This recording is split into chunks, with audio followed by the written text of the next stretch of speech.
Hello everyone, welcome to study session. Today we are going to discuss about our genetic recombination. Genetic recombination क्या होता है, bacteria में किस तरह से होती है और इसके पूरे होल मैकेनिज्म के बारे में आज हम पढ़ने वाले हैं.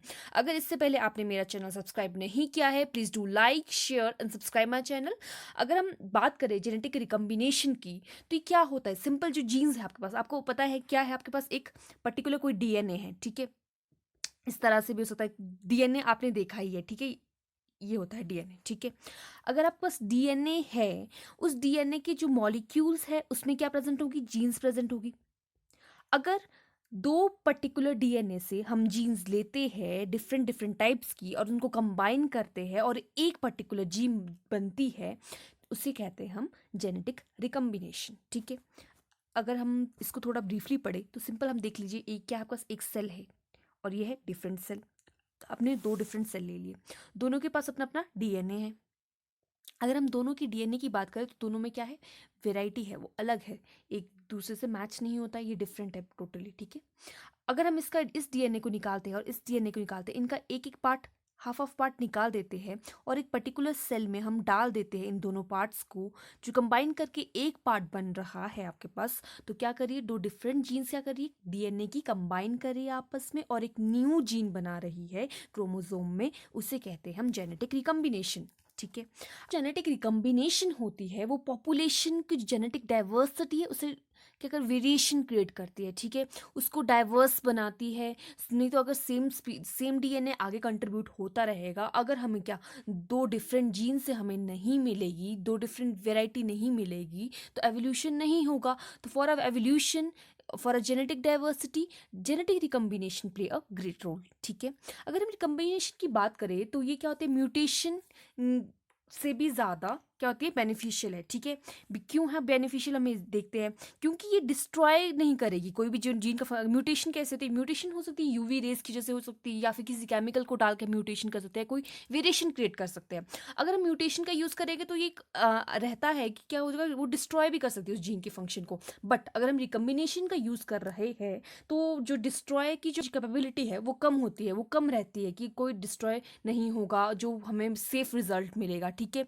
और ये क्या कर सकते हैं, ये जो डिफरेंट कम्बिनेशन है जीन्स को उनको साथ लाती है, ये न्यू वेराइटी बनाती है. तो बहुत से चेंजेस होते हैं म्यूटेशन के थ्रू. बट जो एक वेरिएशन हो, एक पर्टिकुलर वेरिएशन, वो कैसे आती है, आपके पास कॉम्बिनेशन ऑफ टू जीन्स. तो रिकम्बिनेशन में क्या हो रहा है, सिंपल दो जीन्स से आपको एक पर्टिकुलर जीन मिल रही है, दो के कॉम्बिनेशन से, ठीक है. तो ये बहुत ज़्यादा क्या होगा, आपके लिए एक वेराइटी मिल जाती है इससे. अगर हम फर्दर बात करें आपका जेनेटिक ट्रांसफ़र की बात, तो आपका दो तरह से देखा गया, वर्टिकल जीन ट्रांसफ़र. एक होता है वर्टिकल जीन ट्रांसफ़र, डायरेक्ट जो पेरेंट्स है आपके पास उनको डायरेक्ट, जैसे कि आपका एक मेल है एक फीमेल है, ठीक है. और मेल से फीमेल और मेल है ना, फीमेल से आपको मिल रही है जीन, ठीक है, और मेल से मिल रही है और फर्दर एक ऑफस्प्रिंग बन रहा है. Simple direct vertical gene transfer है, ये आपको सभी को पता है, ठीक है. अगर हम हॉरिजॉन्टल जीन ट्रांसफर की बात करें आपका, उसमें क्या होता है, एक माइक्रोब से दूसरे माइक्रोब में डाली जाती है जीन, ठीक है. अब ये डिफरेंट स्ट्रेन्स के बीच हो सकती है, डिफरेंट स्पीशीज के बीच होती है, बैक्टीरिया के बीच, वायरसेस के बीच, तो इससे रिकम्बिनेशन क्रिएट हो जाती है, ठीक है. अगर हम फर्दर हॉरिजॉन्टल जीन ट्रांसफर की बात करें तो वहाँ पे क्या हो रहा है, part of a total DNA from a donor cell integrates into a recipient cell. अब आपको ये समझना पड़ेगा, टू सेल्स है, ठीक है. ये ए सेल है, हम मान लेते हैं, ये दूसरा वाला क्या है, बी सेल है.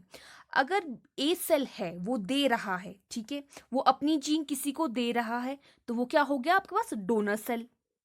अगर बी सेल इससे जीन ले रहा है, ठीक है, इससे जीन ले रहा है, तो ये क्या हो गया, बी सेल आपका रेसिपिएंट सेल, ठीक है. अब आपको कंफ्यूजन कभी नहीं होनी चाहिए कि डोनर सेल क्या है और रेसिपिएंट सेल क्या है. डोनर जो डोनेट करेगा, रेसिपिएंट जो उसको लेगा, ठीक है. अगर हम बात करें आपका जो रिमेनिंग अमाउंट है आपका डीएनए का फ्रॉम अ डोनर सेल, वो क्या होता है, डिग्रेड हो जाता है, ठीक है. अब कैसे, अब आपके देखिए क्या है, डोनर सेल है, कौन सा सेल है, डोनर सेल. डोनर सेल ने अपना डीएनए दिया, किसको दिया डीएनए, अपना रेसिपिएंट सेल को दिया. जब उसके पास उसने हाफ डीएनए दिया उसको, और जो उसके पास बचा हुआ अमाउंट था डीएनए का, वो क्या हो जाएगा, अपने आप डिग्रेड हो जाएगा, डिस्ट्रॉय हो जाएगा, ठीक है. जो रेसिपिएंट सेल है, जो डीएनए है उसके पास, उसको क्या बोलेंगे हम, रिकम्बिनेंट बोलेंगे, ठीक है. अब देखिए यहाँ पे आपका डी सेल है, डोनर सेल है, उसने क्या किया, अपना डीएनए दिया इसको, ठीक है, ये है इसका डीएनए.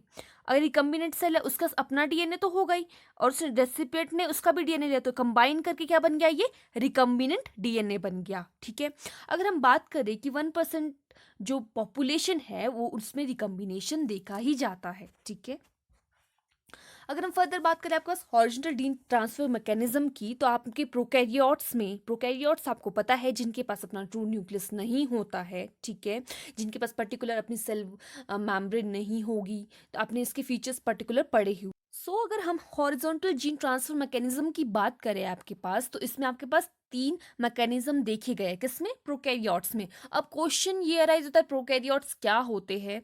अगर आप एमएससी में हो और बीएससी कर रहे हो, I think it would be clear for you what is a prokaryote and what is a eukaryote. Still, prokaryote क्या होता है, उसमें ट्रू न्यूक्लियस नहीं प्रेजेंट होता और ऑर्गेनेल्स कुछ प्रेजेंट ज़्यादा नहीं होगा, उसका राइबोसोम प्रेजेंट होगा। तो आपने ये डिफरेंस पढ़ा है अपने बीएससी लेवल में और एमएससी लेवल में। हम सिंपल डायरेक्ट बात करेंगे कि जो प्रोकैरियोट्स में रिकम्बिनेशन होती है उसके 3 मैकेनिज्म होते हैं। एक पहला कौन सा है, ट्रांसफॉर्मेशन, दूसरा कौन सा है, transduction, and third one is conjugation. इस जो तीनों स्टेप्स हैं, इन तीनों स्टेप्स को हम ढंग से पढ़ेंगे, इसके फुल मैकेनिज्म को पढ़ेंगे और in simple way with diagrammatically आपको मैं एक्सप्लेन करने वाली हूँ। तो हम फर्स्ट ऑफ ऑल किससे बात करेंगे, ट्रांसफॉर्मेशन की बात करेंगे। ठीक है, सो अगर हम ट्रांसफॉर्मेशन की बात करें आपके पास, तो उसकी सिंपल डेफिनेशन होती है genetic recombination in which a DNA fragment from a dead and degraded bacterium enter a competent recipient bacterium and it exchanged for a piece of recipient's DNA। अगर हम फर्दर बात करें आपके पास, तो सिंपल सा इसमें क्या आपके पास बोला गया है, एक डीएनए है। ठीक है, अगर एक डीएनए आपके पास वो कैसा है, वो डेड या फिर वो डिग्रेड होने वाला है, तो उसके पास अपना डीएनए तो होगा ही।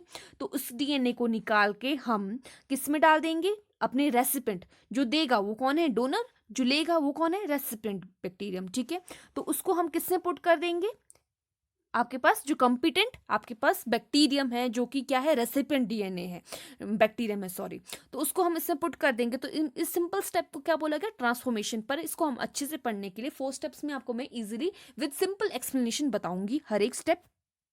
तो अगर हम बात की जाए आपके पास, तो 4 स्टेप्स में होगा ये। पहला स्टेप क्या होता है, a donor bacterium dies and it degrades. जो आपके पास क्या है, ये डोनर बैक्टीरिया है, ये कैसा, या फिर ये मर चुका है या फिर ये डिग्रेड होने वाला है, पर इसके क्या है, सेंटर में प्रेजेंट अपना उसका डीएनए प्रेजेंट है। तो इस डीएनए को निकाल के क्या कर दिया आपने, बाहर निकल गई डीएनए। ठीक है, और ये क्या हो गया, खुद डिग्रेड हो गया। तो पहला स्टेप क्या है आपके पास, जो आपके पास बैक्टीरिया होगा वो खुद डिग्रेड हो जाएगा और उसका जो आपका डीएनए फ्रेगमेंट है वो निकल के बाहर आ जाएंगे। अगर हम फर्दर बात करें सेकंड स्टेप की, सेकंड स्टेप है आपके पास a fragment of a DNA from a dead donor bacterium binds through a DNA binding protein on a cell wall of competent bacterium. अब सिंपली देखिए आपके पास क्या है, ये है लिविंग कॉम्पिटेंट रेसिपिएंट बैक्टीरिया, पर ये कौन सा था, डोनर जो कि डेड है। उसके डीएनए आते हैं बाहर और कहाँ कंबाइन हो जाते हैं, जो सेल वॉल होती है किसकी, लिविंग बैक्टीरिया की, उसमें प्रेजेंट होते हैं आपका प्रोटीन। प्रोटीन का नाम क्या है, DNA binding protein. DNA binding protein का वर्क होता है, ये बाइंड करेगा जो भी बाहर से डीएनए आएगा उससे। उसको पहले देखेगा कि हाँ जी ये वाला डीएनए है, पहले चेक करेगा, फिर वो उसको क्या करेगा, अपने साथ बाइंड कर देगा ताकि वो उसके अंदर एंटर हो जाए। तो इस डीएनए बाइंडिंग प्रोटीन की हेल्प से क्या करेगा, सेल वॉल पे अटैच हो जाएगा आपके पास डोनर बैक्टीरिया का क्या आपके पास डीएनए। ठीक है, ये हो गया आपका सेकंड स्टेप। अगर हम थर्ड स्टेप की बात करें, तो इस स्टेप में सिंपल क्या होता है, आपके पास एक प्रोटीन प्रेजेंट होगा, रैक ए नाम का आपके पास प्रोटीन प्रेजेंट होगा, जो कि हेल्प करेगा, क्या हेल्प करेगा, डोनर का डीएनए दिख रहा है आपको ये, और ये रेसिपिएंट का डीएनए दिख रहा है आपको, तो आपस में कंबाइन हो जाएंगे, डोनर का डीएनए भी और रेसिपिएंट का डीएनए भी आपस में कंबाइन हो जाएंगे, किसकी हेल्प से, रैक ए प्रोटीन की हेल्प से। और जो ये प्रमोट करेगा जेनेटिक एक्सचेंज, दोनों अपनी इंफॉर्मेशन एक्सचेंज कर सके आपस में, तो इसके लिए कौन करेगा, इसकी ये प्रमोशन कौन करेगा, ये कौन इसकी हेल्प करेगा, रैक ए प्रोटीन। तो आपका सिंपली स्टेप आ जाता है थर्ड स्टेप। और फोर्थ स्टेप में क्या होगा, सिंपली आपके पास डीएनए है, वो अपनी एक दूसरे की इंफॉर्मेशन कंबाइन करके एक्सचेंज कंप्लीट कर देंगी और ये क्या रिजल्ट हो जाएगा, ट्रांसफॉर्मेशन हो जाएगी आपके पास।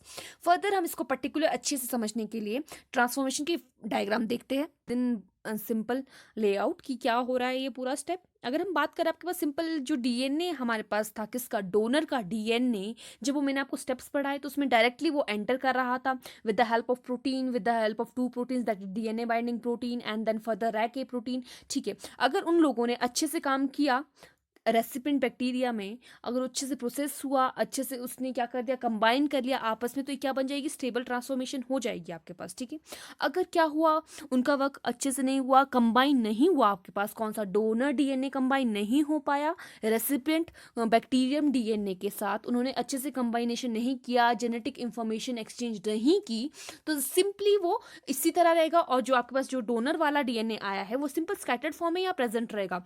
सो देर इज अनसक्सेसफुल ट्रांसफॉर्मेशन। ठीक है, सक्सेसफुल नहीं होगी। अगर हम फर्दर बात करें आपके पास transformation with the help of plasmid, अब क्वेश्चन राइज होता है what is plasmid. Plasmid is a vector, vector that exchange information. ठीक है, वेक्टर जो क्या करेगा आपके पास, सिंपली देखिए यहाँ पे सिंपल एक एग्जांपल लेते हैं। यहाँ पे कोई पर्सन है, उसका सामान है। ठीक है, अब ये सेंटर में एक पर्सन है और ये एक पर्सन है। ठीक है, ये ए बोल देते इसको, हम बी पर्सन बोल देते, इसको सी पर्सन बोल देते हैं। ए पर्सन से बी पर्सन ने सामान लिया और ये यही सामान इसने सी पर्सन को दे दिया। जो सेंटर में जो वर्क कर रहा है ए से सामान ले जाने के लिए सी के लिए, तो ये कौन है, वेक्टर है। ठीक है, ये वेक्टर का काम कर रहा है, खुद वैसे का वैसा ही रह रहा है, खुद अपना सामान नहीं मिला रहा है इसमें, जो सामान ए से आया है वही सी को गया, तो वही वेक्टर का काम है। डीएनए प्लाज्मिड का भी यही काम है। अब क्या हुआ, डीएनए प्लाज्मिड में क्या किया, एक डोनर फ्रेगमेंट है आपके पास जो डिग्रेड हो चुका है, उसका डीएनए कंबाइन हो गया किसके साथ, डीएनए प्लाज्मिड के साथ। अब जब वो प्लाज्मिड के साथ कंबाइन हो गया डीएनए, वो क्या करेगा, अब रेसिपिएंट बैक्टीरियम के पास जाएगा जो कि लिविंग है, और इसमें क्या होगा, अपटेक कर लेगा इस प्लाज्मिड का। अपटेक हो गया इस प्लाज्मिड का, वो अंदर चला गया प्लाज्मिड, खुद प्लाज्मिड वैसे का वैसा ही रहेगा, प्लाज्मिड वैसे का वैसा रहेगा, पर जो डीएनए का आपका क्या था, फ्रेगमेंट था, डोनर फ्रेगमेंट था, वो कंबाइन हो जाएगा किसके साथ, रेसिपिएंट के साथ कंबाइन हो जाएगा। खुद वो एज इट इज रहेगा, खुद वो अपना इन्वॉल्वमेंट नहीं दिखाएगा, खुद अपना जेनेटिक इंफॉर्मेशन एक्सचेंज नहीं करेगा, सिर्फ जो डीएनए फ्रेगमेंट डोनर वाला है वो रेसिपिएंट के साथ उसको कंबाइन करने में हेल्प करेगा। तो ये काम हो गया किसका, प्लाज्मिड का, वेक्टर का। तो इस तरह से भी आपका ट्रांसफॉर्मेशन देखी गई है with the help of plasmid. हम फर्दर बात करें डिस्कवरी की, ट्रांसफॉर्मेशन की जो डिस्कवरी थी वो किसने की थी, आपका फ्रेडरिक ग्रिफ्ट ने की थी 1928 में। जब वो वर्क कर रहे थे, किससे वर्क करते, स्ट्रेप्टोकोकस निमोनिया पे वर्क कर रहे थे। उन्होंने क्या किया था, ट्रांसफॉर्मेशन का प्रोसेस देखा था with the help of DNA, और माइस में स्ट्रेप्टोकोकस निमोनिया डाला था, फिर डीएनए का एक्सचेंज किस तरह से हुआ था, ट्रांसफॉर्मेशन किस तरह से हुआ था, उस चीज़ की उन्होंने स्टडी की थी। ठीक है, अगर देखा जाए तो उन्होंने टू टाइप्स की आपका ट्रांसफॉर्मेशन देखी जाती है। एक नेचुरल ट्रांसफॉर्मेशन होती है, एक होती है आर्टिफिशियल ट्रांसफॉर्मेशन। जो नेचुरल होती है वो डीएनए का अपटेक अपने आप हो जाता है, बाहर से अपटेक करेगा बिना किसी की हेल्प से। ठीक है, कोई वेक्टर नहीं होगा, कोई आपका आर्टिफिशियल मशीन नहीं होगी, किसी चीज़ का हेल्प नहीं लेंगे केमिकल्स का, सिंपल डायरेक्टली नेचुरली अपटेक होगा। अगर हम आर्टिफिशियल ट्रांसफॉर्मेशन की बात करें, उसमें डीएनए का अपटेक होगा पर किसकी हेल्प से होगा, स्पेशल टेक्निक की हेल्प से होगा। उस टेक्निक के बारे में हम फर्दर पढ़ने वाले हैं। पहला ट्रांसफॉर्मेशन आपके पास कैल्शियम क्लोराइड की वजह से, ये थोड़ा इतना अनक्लियर मैकेनिज्म नहीं है, बट स्टिल कहीं पे इस पे क्वेश्चंस देखा गया है, तो मैं आपको ये बताना चाहती हूँ। तो सेल क्या करते हैं, इसमें cells are incubated in a solution containing a divalent cation like calcium. आपके पास क्या होगा, एक सॉल्यूशन दिया जाएगा। ठीक है, सॉल्यूशंस में आपका सेल डाल दिया जाएगा, तो कैसा होगा, जो सेल डाल दिया उसमें वो कैसा कंटेन करेगा, कैटायन लाइक कैल्शियम प्रेजेंट होंगे और कोल्ड कंडीशन में होगा, और फिर उसको क्या दिया जाएगा, फिर रैपिड शॉक गिवन, फिर उसको हीट दी जाएगी, रैपिड हीट दी जाएगी। इस वजह से क्या होगा, जो आपका ई कोलाई है वो कैसा होता है, नेगेटिवली चार्ज होता है। ठीक है, सरफेस, ये बैक्टीरिया कौन सा ले रहे हैं, ई कोलाई का ले रहे हैं, वो नेगेटिवली चार्ज होता है। किससे बनी होगी, फॉस्फोलिपिड से, लिपोपॉलीसेकेराइड से बनी होती है, और उसमें जो डीएनए अंदर होगा वो कैसा होगा, वो नेगेटिवली चार्ज होगा, और जो बाहर कैसे होगा, पॉजिटिवली चार्ज होगा। तो उससे क्या हो जाएगा, थोड़ा सा इम्बैलेंस क्रिएट हो जाएगा। जो डाइवेलेंट कंडीशन होगी आपके पास, जैसे नेगेटिवली चार्ज होगा, पॉजिटिवली चार्ज होगा, उससे क्या होगा, डाइवेलेंट कंटाइन might also weaken cell surface. तो जो सेल की सरफेस होगी वो थोड़ी वीक हो जाएगी, और वो मेक इट मोर परमिएबल। तो क्या करेगी, परमिएबिलिटी इंक्रीज हो जाएगी। जैसे आपका क्या है, सिंपली ये है इकोलाई, आपने इसको क्या कर दिया, सॉल्यूशन में डाल दिया, कोल्ड सॉल्यूशन में डाल दिया, कैल्शियम प्रेजेंट था वहाँ पे। ठीक है, कैल्शियम क्लोराइड, अगर उसका डायरेक्ट उसको हमने क्या दे दिया, उस बैक्टीरियम को हीट शॉक दे दिया। अगर उसको हीट शॉक दे दिया तो उसकी परमिएबिलिटी क्या होगी, इंक्रीज हो जाएगी, उसमें पोर्स प्रेजेंट हो जाएंगे।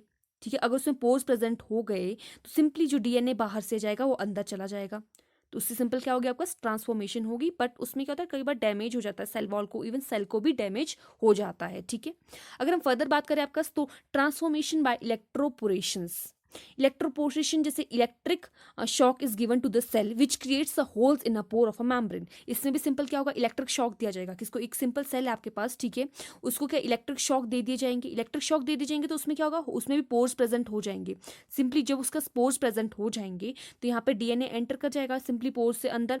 After shock pores are close rapidly, और अगर शॉक जब से उसको शॉक देना बंद कर दिया, जो उसके पोर्स होंगे वो बंद हो जाएंगे और अंदर जो डीएनए बाहर से आ गया वो अंदर चला गया। सो नेक्स्ट पार्ट आ जाता है आपके पास ट्रांसडक्शन का। ट्रांसडक्शन भी दूसरा मेथड है आपका जेनेटिक रिकम्बिनेशन का, जो कि बैक्टीरिया में होती है। इसमें क्या होगा, डीएनए फ्रेगमेंट लेंगे किससे, डोनर से, और डालेंगे किसमें, रेसिपिएंट बैक्टीरियम में डाल देंगे। ठीक है, इस डोनर डीएनए को, और किसकी हेल्प से, वेक्टर की हेल्प से। वेक्टर कौन है इसमें, बैक्टीरियोफेज। बैक्टीरियोफेज इसमें हेल्प करेगा आपको बस एक तरफ से डीएनए लेने के लिए और दूसरी जगह पे डालने के लिए। ठीक है, इतनी सिंपल सी प्रोसेस हो गया आपका ट्रांसडक्शन की। और हम ट्रांजैक्शन के दो टाइप्स ही पढ़ेंगे फर्दर, कैसे होता है, स्पेशलाइज्ड वे में होती है, जनरलाइज्ड वे में होती है, किस तरह से होती है, इसके हम पूरे स्टेप्स ब्रीफली पढ़ने वाले हैं इन अपने नेक्स्ट पार्ट में। सो अगर आपको मेरा पहला पार्ट पसंद आया है इसका बैक्टीरियल रिकम्बिनेशन का, तो please do like, share and subscribe my channel. और नेक्स्ट पार्ट के लिए please stay tuned and thank you so much for watching my video.